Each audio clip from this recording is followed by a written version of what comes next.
Pernikahan yang tidak diinginkan. Bab 138. Jenderal akhirnya menghela napas panjang. Kalau begitu, saya pamit dulu, Umi. Maaf sudah mengganggu acara penting ini. Tidak apa-apa, Nak. Nanti kalau ada waktu tepat, Alea pasti mengabari, jawab Herlina cepat, senyumnya dipaksakan. Din hanya mengangguk singkat pada jenderal sebelum pria itu dan Elsa berbalik pergi. Ketika punggung mereka menghilang di balik pintu kaca, Herlina akhirnya melepas napas lega. Namun, tatapan tajam Azarin yang kini terarah padanya membuat perasaannya kembali bergejolak. Umi, sampai kapan kita akan terus menyembunyikan ini? Tanya Azarin pelan, tetapi nadanya tegas, membuat Herlina membeku seketika.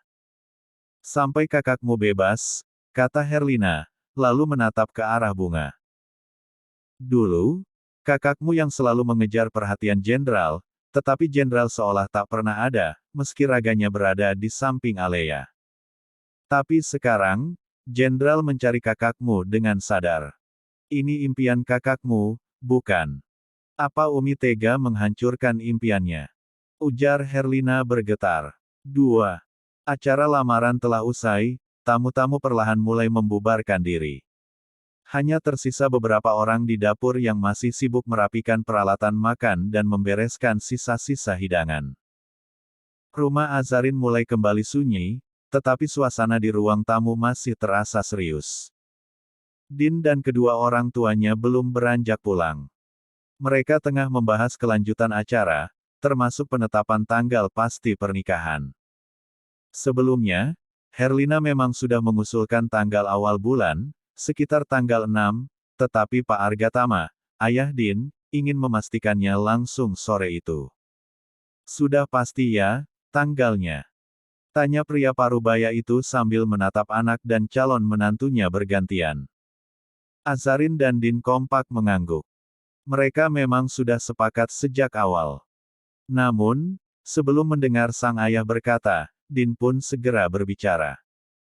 Sebenarnya kalau bisa hari ini, aku juga sudah siap, tapi aku gak bisa maksa. Aku hanya ingin segera membawa Azat tinggal di Dubai. Perkataan Din itu, sontak membuat Herlina dan Azarin tersentak kaget, meskipun Din terlihat tenang, tetapi maksud perkataannya menyiratkan hal lain. Bu Mahira yang tak paham pun, langsung menepuk paha putranya sambil tersenyum. Kamu ini, sabar dong. Apa yang dilakukan dengan terburu-buru, hasilnya tidak akan baik. Din mengangguk sambil menunduk. Iya, Bu. Sementara itu, pria parubaya itu menyeruput teh hangat, lalu mulai berbicara penuh wibawa, karena tanggalnya sudah pasti, saya ingin bertanya siapa saja yang akan ikut ke Mekah nanti. Biar tiketnya bisa segera kami sesuaikan. Herlina tersenyum kecil, meski tampak agak tegang. Insya Allah, selain saya dan Azarin, ada Bibi Siti dan Bibi Imas, tetangga kami, jawabnya, mencoba terdengar tenang. Ada juga saudara saya, dan anak gadisnya yang akan ikut serta. Pak Argatama mengangguk-angguk, tetapi kemudian melontarkan pertanyaan yang tiba-tiba membuat suasana menjadi kaku. Oh ya, bukankah Nak Azarin punya saudara? Apa dia tidak ikut serta? Azarin yang sejak tadi duduk diam sambil menunduk, terkejut mendengar pertanyaan itu. Refleks, dia menoleh ke arah ibunya, menatap penuh kecemasan. Herlina yang duduk di sebelahnya tampak gelisah. Kedua tangannya saling meremas di pangkuannya, dan wajahnya sedikit pucat. Pertanyaan itu jelas membuatnya gugup, tetapi dia mencoba menyembunyikan perasaannya dengan menundukkan kepala sejenak. Anak saya. Herlina tergagap, suaranya terdengar lemah. Dia sedang dinas di luar kota, Pak. Tidak bisa meninggalkan pekerjaannya. Jadi, mungkin tidak bisa ikut. Kebohongan itu keluar begitu saja, tetapi terasa menusuk di hati Azarin. Dia tahu ibunya berusaha menyembunyikan soal Alea, dan itu membuat dadanya terasa sesak. Di balik cadarnya, wajah Azarin berubah suram, tetapi dia tetap menunduk agar tak seorang pun melihat.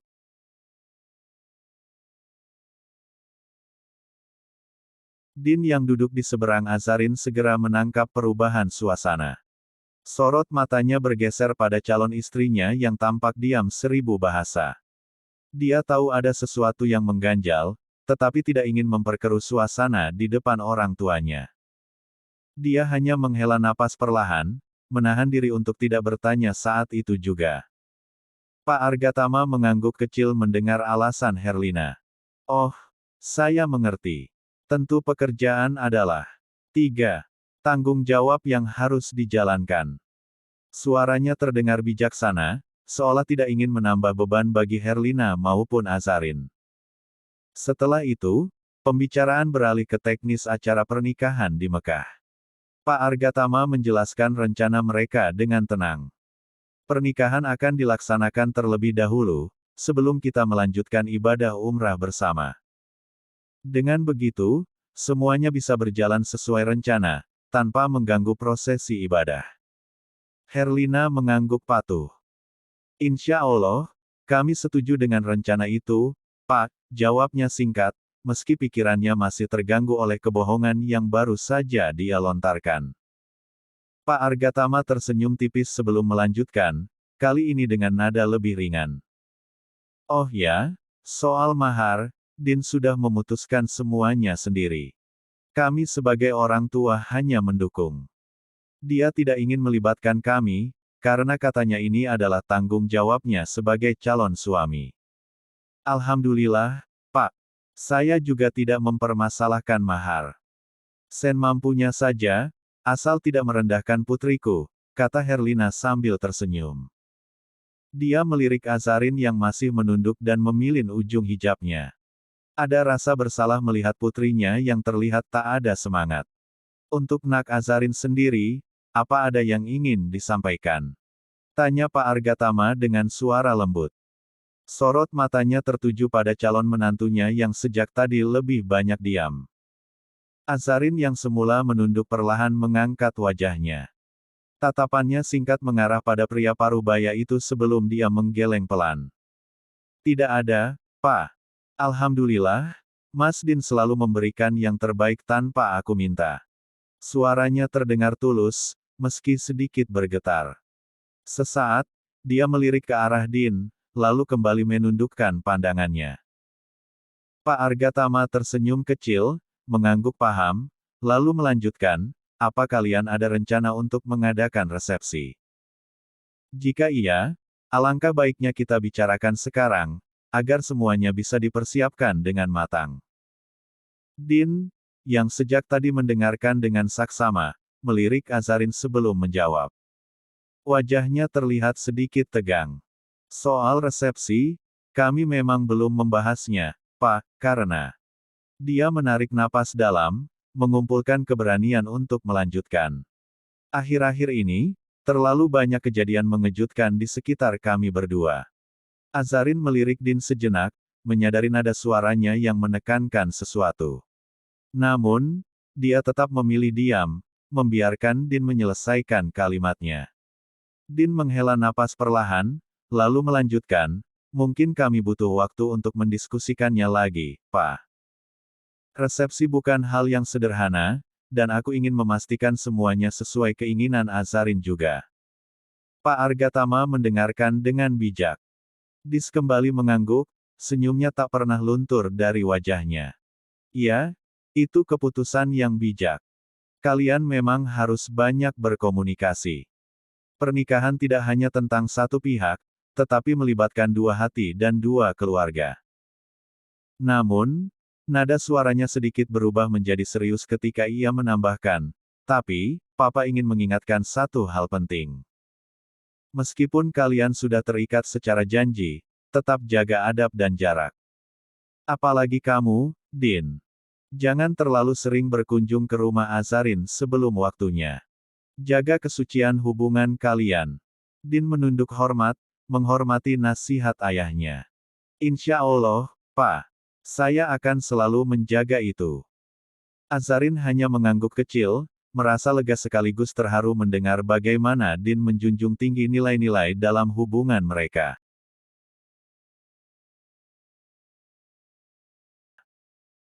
Baiklah kalau begitu, ujar Pak Argatama menutup pembahasan, dia melirik jam tangannya.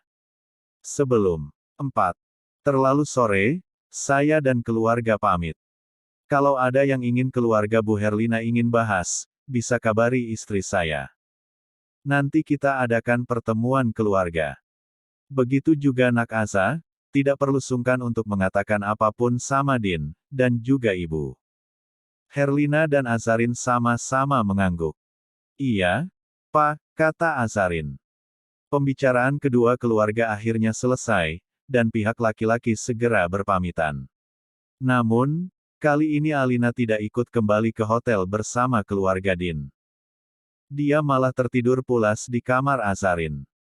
Permintaan itu datang dari Azarin sendiri, yang tak tega melihat Alina merengek ingin tidur bersamanya. Setelah suasana rumah kembali tenang, Azarin memutuskan naik ke lantai 2. Dia merasa lelah dan ingin segera mengganti pakaian dengan sesuatu yang lebih nyaman. Akan tetapi, baru beberapa langkah menaiki anak tangga, suara Herlina memanggilnya dari ruang tamu. "Za, tunggu sebentar," ujar Herlina, membuat Azarin menoleh tanpa berkata apa-apa. "Umi mau pergi dulu," kata Herlina tanpa basa-basi. Suaranya terdengar datar, tetapi penuh maksud. Azarin terdiam sejenak, tentu saja dia tahu sang ibu akan kemana, mengingat sejak tadi, ibunya sedikit tidak tenang. Tanpa banyak reaksi, dia hanya mengangguk, lalu berbalik melanjutkan langkahnya. Namun, suara ibunya kembali menghentikan langkahnya. "Za, apa kamu tidak ingin menjenguk kakakmu?" Tanya Herlina dengan nada yang terdengar pelan, tetapi syarat harapan. Azarin berhenti di tengah anak tangga. Punggungnya tegak, tetapi terlihat kaku, seolah pertanyaan itu telah mengakar di hatinya. Perlahan, dia menjawab tanpa menoleh. "Tidak." Suaranya dingin, syarat emosi yang tertahan. Dia berbalik menatap ibunya. "Selain karena Alina ada di kamarku, aku juga tidak ingin bertemu siapapun yang berpotensi menyakitiku." "Za." Mata Herlina berkabut, suaranya semakin lirih. Azarin menatapnya dalam-dalam, "Aku sudah katakan, Umi. Jika Umi sendiri tidak bisa menjaga perasaanku, maka akulah yang akan menjaga diriku sendiri." Bibir Herlina bergetar, mencoba menjelaskan. "Bukan itu maksud Umi, sayang. Umi hanya ingin kamu bisa menjalin hubungan lebih baik lagi dengan kakakmu. Kita tetap keluarga, Nak. Mau dicuci pakai air pun, darah kalian tetap sama. Sama-sama anak Umi dan Abah." Azarin tertawa kecil, tetapi tidak ada kehangatan di sana. "Sayangnya, dia tidak pernah menganggapku saudara, Umi. Dia hanya menganggapku saingan." Herlina mencoba menyela, tetapi Azarin mengangkat tangannya, memberi isyarat agar ibunya berhenti berbicara. Dia menarik napas dalam, mencoba menahan emosinya. "Kalau Umi berpikir aku egois, aku keras kepala, maka maaf, sikapku ini cerminan Abah." Tanpa menunggu jawaban, Azarin melangkah naik. Namun, baru beberapa anak tangga, dia berhenti lagi. Kali ini tanpa menoleh, dia berkata dengan suara yang bergetar. "Terima kasih, Umi, atas kebohongan yang Umi rangkai demi melindungi anak kesayangan Umi. Aku harap Umi mendapat kepuasan tersendiri, dengan menyakiti orang-orang di sekitar Umi." Azarin melanjutkan langkahnya, meninggalkan Herlina yang berdiri terpaku. Wanita itu hanya bisa menatap punggung putrinya yang semakin jauh, sementara air mata yang dia coba tahan akhirnya jatuh juga. Di dalam hatinya, dia bertanya-tanya apakah keputusan-keputusan yang dia ambil selama ini benar-benar demi kebaikan keluarga, atau hanya menambah luka yang tak kunjung sembuh. 5. Waktu sudah menunjukkan pukul 6:30 malam. Azarin baru saja menyelesaikan tilawah Al-Qurannya setelah menunaikan salat maghrib. Sejak pembicaraannya dengan sang ibu tadi sore, dia memilih untuk tidak keluar kamar. Hanya Bibi Siti yang datang sesekali, membawakan makanan untuknya dan Alina. Bahkan, Azarin sengaja tidak bertanya soal keberadaan ibunya kepada Bibi Siti.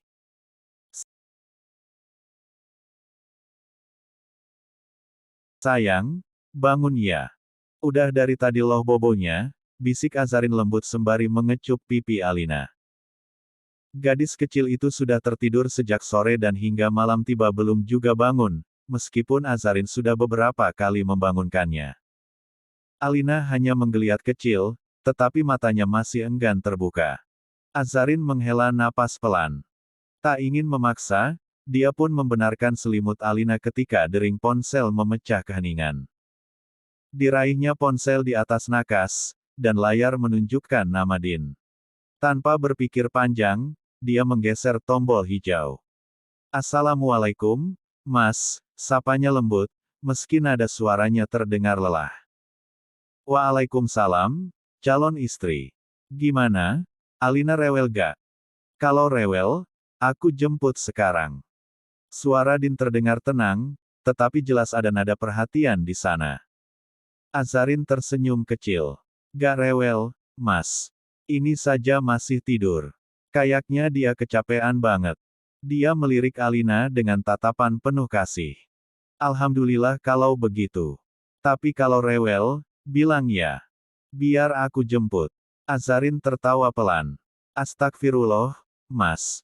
Kalau rewel, ya aku tenangin. Masa aku telepon kamu? Aku ibunya, Mas. Harus tahu cara nenangin anakku sendiri, ujarnya, sedikit tegas. Hening sesaat di ujung telepon. Din tidak langsung membalas, membuat Azarin heran. Mas, panggilnya. Din akhirnya bersuara. Aku terkesima, Za. Kamu memang ibu yang hebat untuk Alina. Azarin tersenyum kecil, pipinya sedikit memerah meskipun Din tak bisa melihatnya. Oh ya, Mas. Aku. Boleh minta sesuatu gak? Tanyanya hati-hati. Minta apa, sayang astagfirullah. Maksudku, calon istri, Din buru-buru memperbaiki ucapannya, terdengar gugup. Azarin langsung menutupi wajahnya dengan bantal sambil tersenyum malu. Jantungnya berdebar-debar mendengar panggilan itu. Maaf, ya. Aku keceplosan, ujar Din akhirnya, nadanya terdengar menyesal. Mungkin efek otomatis dari acara khitbah tadi, candanya, mencoba mencairkan suasana. Azarin hanya menggumam pelan, tidak mampu menyembunyikan rasa malunya. Kamu tadi mau apa? Katakan saja, gak usah sungkan. Din kembali bertanya, suaranya lembut seperti biasa. Setelah menarik napas dalam, Azarin akhirnya berani menjawab. Mas, boleh gak aku izin ke makam bundanya Alina? Tanyanya dengan suara pelan, hampir seperti bisikan. Kemana tadi? Tanya Din memastikan, terdengar sedikit terkejut. Itu, Mas. Aku ingin menyambangi makam bundanya Alina. Boleh gak? Ulang Azarin. Din terdiam beberapa saat, seperti sedang mempertimbangkan permintaan itu. Kamu yakin? Tanyanya akhirnya. Insya Allah yakin, Mas. Aku ingin meminta izin untuk menggantikan peran ibu buat Alina. Aku juga ingin. 6. Meminta izin untuk menjadi istrimu, ucap Azarin lirih, suaranya terdengar bergetar. Din menarik napas panjang di ujung telepon. Terima kasih, Za, ucapnya akhirnya, suaranya terdengar bergetar. Terima kasih sudah menerima segala kekuranganku. Aku benar-benar beruntung bisa memilikimu. Azarin tersenyum, merasakan hatinya menghangat. Harusnya aku yang beruntung dicintai begitu hebat. Diusahakan dengan merayu Allah, Mas, gumam Azarin dalam hati. Mendiang bundanya Alina dimakamkan di Semarang, di kampung halamannya. Kalau kamu mau pergi, kita bisa ke sana kapan saja, kata Din akhirnya. Besok aja, Mas. Sebelum pengajian di rumah ini. Apalagi kita juga harus kembali ke butik buat cek baju lagi, usul Azarin. Baiklah, aku beli tiket dulu. Mumpung papa dan ibu masih di Indonesia, kata Din, tapi Umi ikut gak? Azarin menghela napas berat. Gak tahu, Mas. Umi sibuk sama Kak Aleya sepertinya. Coba tanya Umi dulu, ya. Tidak ada salahnya.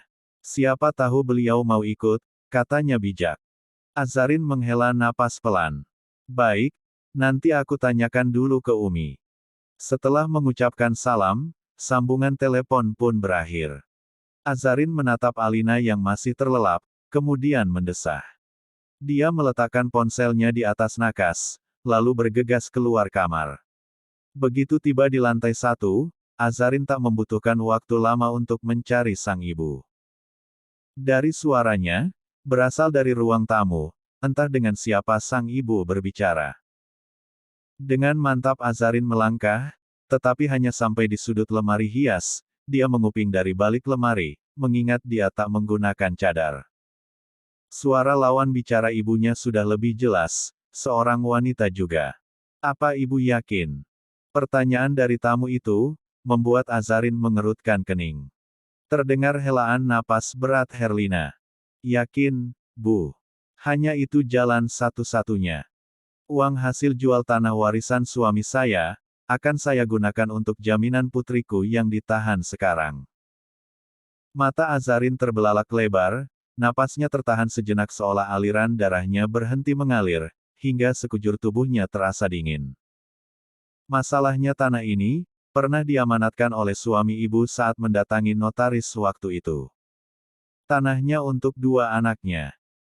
Wanita itu mulai membuka salah satu berkas, dan ditunjukkan pada Herlina, di sini tertulis jika, yang berhak atas tanah itu, atas nama Aleya Humaira putri pertama, dan Azarin Nafisa putri kedua.